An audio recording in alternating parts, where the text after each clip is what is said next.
welcome back to our creative videos. I am Loretta Hayes at Hayes Sewing Machine Company in Wilmington, Delaware. And today we are going to do a really fun, fast quilt. It's done by the Villa Rosa Design Company, and it is called ICED. And what's awesome about this particular pattern is you can do this with fat quarters, with layer cakes, which are 10-inch squares, with yardage. And I'm going to flip it around and show you there are multiple ways of doing the blocks. I am going to set my block up basically the way the first block on the pattern is. So I chose to do mine with a layer cake. I am using the Silver Jubilee layer cake, and you can see if we flip this around at the back that there are basically 3 tonalities to this. Better? Mm-hmm. 3 tonalities to this. So you have kind of a purple into a fuchsia color. There are a group of grays, and then there are a few black and silver prints. What's lovely about this, just as the name says, is it is overprinted with a silver metallic. So let's get started on this great block. If you're doing a layer cake, the cutout is super easy. So we have a 10-inch square, and we are going to be cutting rectangles that are 5 by 9.5. So even my math allows me 10 inches divided into 2 equals 5. So we're simply going to line up our ruler so that we are at the 5 mark on the side, and we are going to cut our layer cake in half. Before you pick up to move it, we're going to swing around and we're going to take a 1/2 inch off of one end. So we have 10 inches total. We need 9.5. And you could approach this 2 ways. You could take and do, because I have a 6 by 24 ruler, I can take my 1/2 inch off here. If you had your 12.5 square up ruler, you could line up on the 9.5 and go from there. Either way, it's going to get you what you want. So we're going to come in and we're going to remove that. And I was cutting through 4 layers of fabric. So I have cut 8 of my 9.5 by 5 rectangles. You are going to cut for the quilt, and the quilt, by the way, as it is in the pattern, is going to come up to 54 inches wide by 68 inches long. So it's a really good size quilt. So you're going to end up needing 80 of these. So you're going to do 80 of those, and those are out of your layer cake. Then out of a 1/2 yard of yardage, you're going to cut whatever you plan on doing in the center square. Now, for my quilt with this layer cake, the fabrics themselves had a lot going on. So I didn't want to lose that center of the block. So I chose a solid to contrast with my prints, and I went bold. So by going black, it really set off the fabric. But you could, if you wanted more of a all over feel, we could have come in and done maybe a gray or picked out a pink or that kind of thing. So it's all in what you want the block to look like. All right, so let's head over to the machine. We're going to get rid of all this rotary supplies.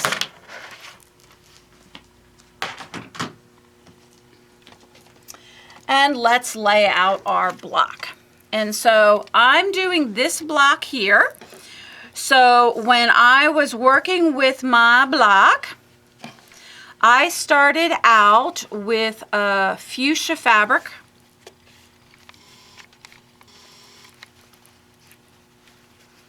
On both sides.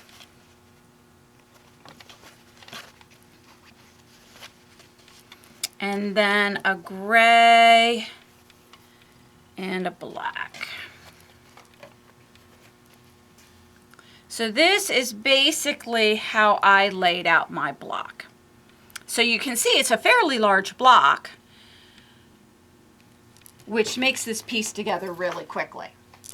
Now, this pattern is one of those cool patterns that allows you to not do any in-corner seaming. So we're going to start out with a partial seam on our first block. So this is going to be number 1. I'm going to sew this one on first to my center. And so literally I'm going to sew from the end here to about halfway. There is no need to mark this, guys. It is simply approximately halfway.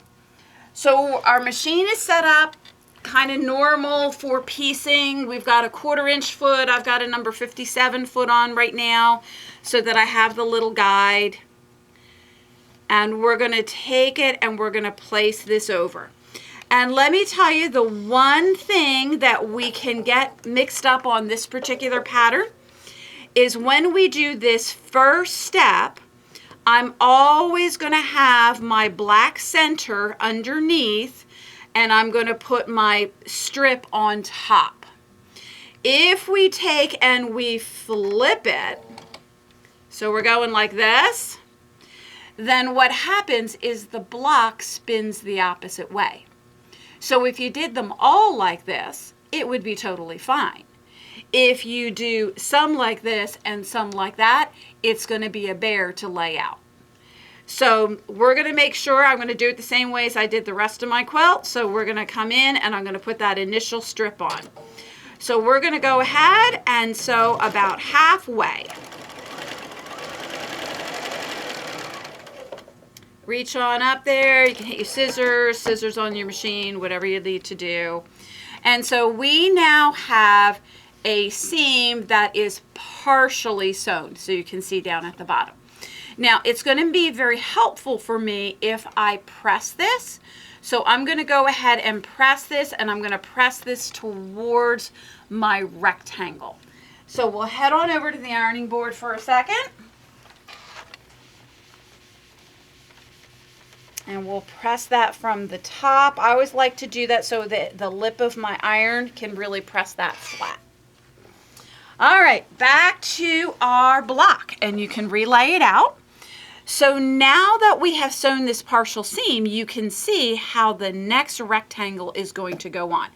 And the layout that I've done was the fuchsias and the grays. So the next one should be a fuchsia block, excuse me, a gray block. All right, so we're going to line it up, and look how pretty that is. It lines up perfectly. That's what we like.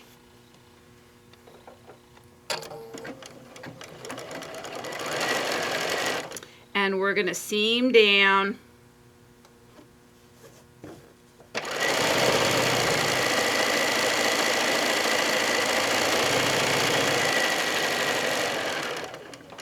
Now, if you were doing multiple blocks, which you would be if you're doing a quilt, you could put all of the first two on, and those would have to be done individually.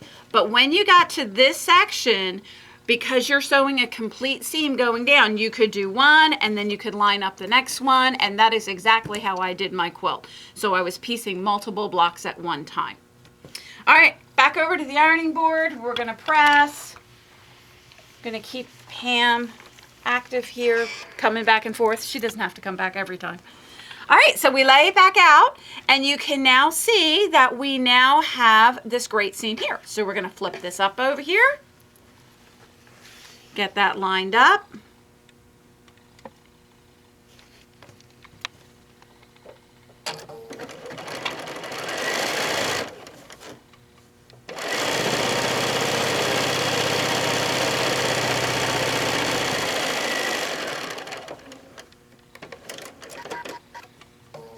And once again, we're going to press to the rectangle. All right, last piece. So we're going to go ahead and do this. And now you can see why we did a partial seam. When you do a partial seam, it makes it so that you don't have to do that L seam here, which is never an easy thing. So we're going to come in, we're going to flip this around.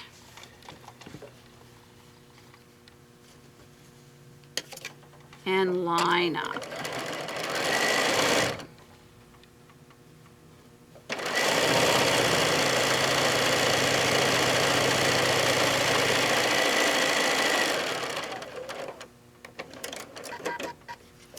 Back to the ironing board. Give it a quick press. And we have all of our pieces joined together. We simply now need to come back and finish up our seam. So we're going to flip it over. I always start about 1/4 of an inch before the end of my seam. So I'm overlapping that without having to do like a back tack, which might get me a little more bulk. So we're going to line up that. And you really don't want to shoot from the bottom going towards here, because then oftentimes what you'll find is you'll get a little tuck there. So always come in from where the seam ended and overlapping about 1/4 of an inch. And we'll line that up. And I've got an interesting thing here. Let's make a teaching moment here. I've got a little bit more fabric going on in here. So if I can, it would be nice if I could flip this over, which does mean that I'm going to have to go the other direction. So now the decision time, guys, is do I risk the tuck and get this extra bulk of fabric in, or do I lay it flat and trim it off? And I could do both, but for a teachable moment, let's go the other way so that you can pull that in. Always, when you have a larger amount of fabric, and it happens in the pressing, you could have had the most perfect 1/4 inch seams and the most perfect cutting, and you may still be off 1/4 of an inch at some point. Fabrics stretch differently in pressing. But if you have that situation, rather than hack, if we take and put our fabric down, I line up the end, I'm now going to gently, I've got my bigger piece on the bottom, so that bigger piece is on the feed dog. I'm going to try and not flip my seam here, so we'll tuck that underneath, get past that. And because I've been gently holding the front of the seam, that little bit of extra fabric is gotten eased in all the way along. Now, if you look at it from the side, you'll say, oh, it's, you know, Loretta, it's rumpled. That's not a good thing. We haven't pressed it yet. So we can ease that in, and then we can go back to the iron.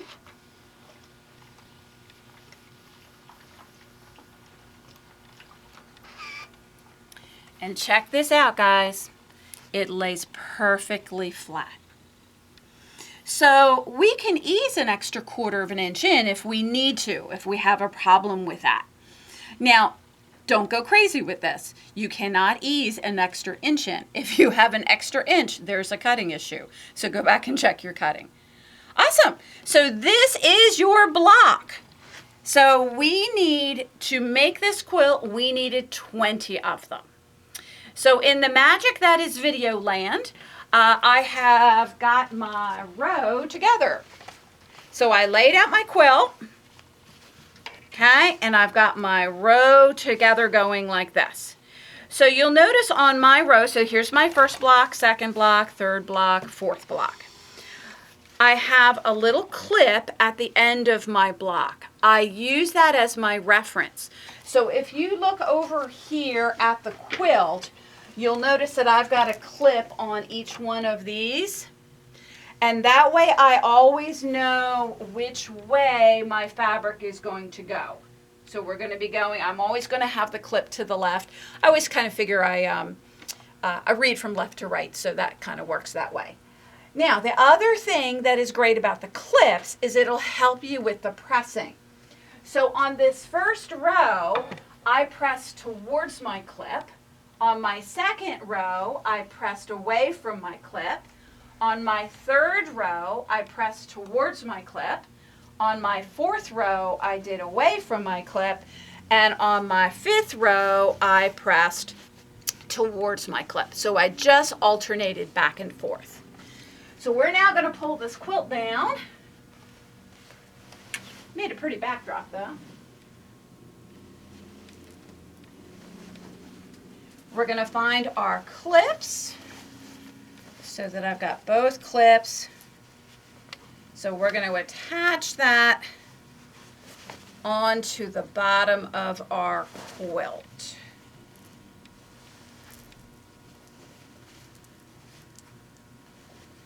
But only if I can find my clips, ladies. Where'd they go? There they are. See, that's why you put the clips on. So there's the clip. Now we got it right. That's a long seam to seam ripper if you don't get it correct. All right, so now what's awesome about this quilt, if you haven't been noticing, is there really hasn't been anything to line up point-wise. We didn't have to line up a single point on our block. However, we would like to have the intersections between the blocks line up. And I must admit, I'm a little OCD about it. And so I'm going to guarantee that I have it correct by lining up my seams. So I've got my seam allowances pressed opposite. So those little seams are going to want to nestle together. And we're going to do a quilt tack of about 4 stitches. So 4 stitches, regular stitch length, nothing exotic. Okay, we've got our first tack in. We're going to line up our next 2 blocks. And we'll sew across. And if you haven't seen some of our beginning videos when we were doing the creative ones, when you do the quilt tack, we're quilt tacking right at the 1/4 inch seam allowance. So we're not doing a basting stitch, so we're doing regular stitch length. We want to see exactly what's going to happen with our corner. So 4 stitches across, like 2 at the beginning and 2 over the end. And don't get gung-ho, don't do 12, because if we don't like it, we want to be able to pull this out really easily. All right, so we're going to now open it up and we're going to check our intersections. Beautiful. We could do better and beautiful. So we can do better. We're going to flip it over and we're going to grab our thread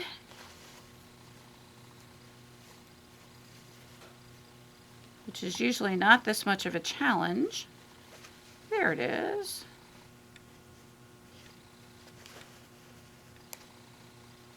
Well, maybe we'll try it from the other end. There we go. The goal here is to be able to pull this out without seam rippering it, although I may have to clip a stitch because it can never go perfect when you're teaching on video. There we go. All right, so we've got that out. I'm going to go ahead and I'm going to realign that. Now think about what just happened here. I was off maybe a 1/16 of an inch. You know, it wasn't very far off. If I had sewn my seam, there is no way that I would have gone back and corrected that. But because I did the quilt tack, it wasn't a big deal. I didn't have to seam ripper a long length back. And so we can make this much, much more accurate.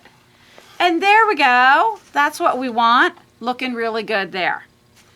All right, I saw one little issue as I was coming by. Let's see if we can correct that now. Somewhere in here I saw an open seam. There we go.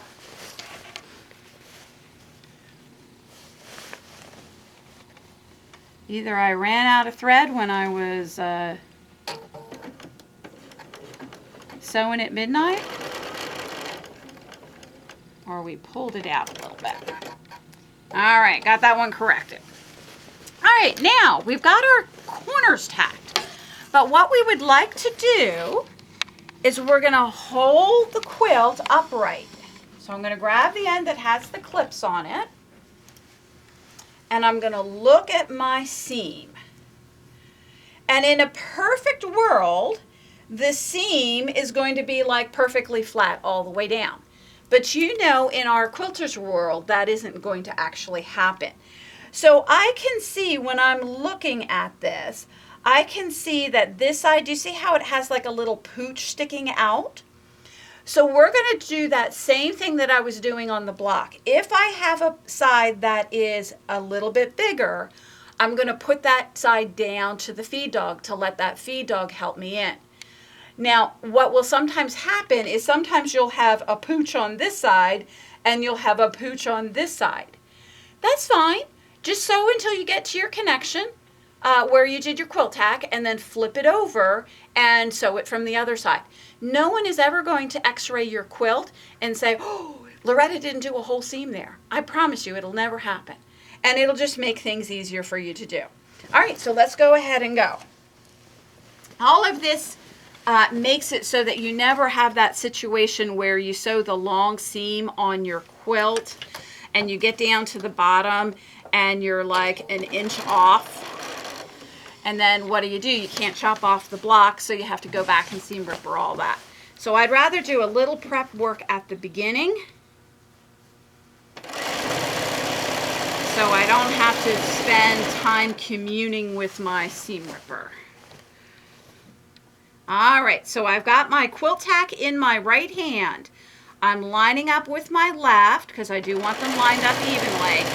And I'm just applying just a little bit. I'm not stretching it. I'm just having a tiny bit of pressure pulling towards me so that I'm sure that I'm going to get all that fabric in and I'm not going to get a tuck. So we'll line up the next one. The next one didn't have any issues. So I'm just taking it, guiding with my left, and holding the quilt tack with my right. Now I think it's this block here that had our issue. So this is the one where we had the pooch. So the pooch is on the bottom. I'm going to hold that, get that. And what you'll find is the blocks that have a pooch, the poochy side tends to want to go to the right, and the side that doesn't have the pooch wants to go to the left. So you may have to stop a couple more times to realign. So we're coming along, and we're just gently pulling towards us so that those feed dogs will ease that fabric in, and no one will be the wiser. And we'll line up the end here. My bottom fabric's taking a little ride there, so we'll get that back out.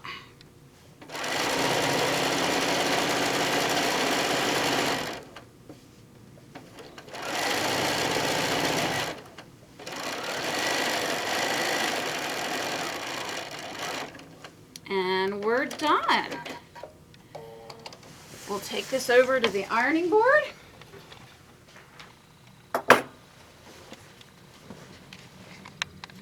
And when I'm pressing my long seams, I don't think there's any particular rule. I try and just stay consistent with it. So if I'm pressing them, you know, I've pressed the other ones downward towards my last row, I'm going to continue with this. And try to make sure that when you're pressing, you are pressing from the pretty side of the fabric, because you'll be much less likely to get those little accordion pleats. The lip of the iron, you'll notice I'm pushing the iron backwards as opposed to ironing it like a shirt. So I'm really kind of rubbing that edge of the iron right into the seam to get as flat a press as I can. All right, let's see if we can flip this around. If I hang it over the front, Pam, do you think we can get it? Mm-hmm. All right, so there's our quilt. That is iced tea done with the Silver Jubilee layer cake, 10-inch squares. So we've now got our quilt top done. Our next issue is always when you do these quick quilts, you have these very large blocks. And what do you do to quilt it? So next time I'm going to have this quilt layered up, and I'm going to show you a quick and easy way of quilting big blocks with your quilting rulers. So we'll see you next time.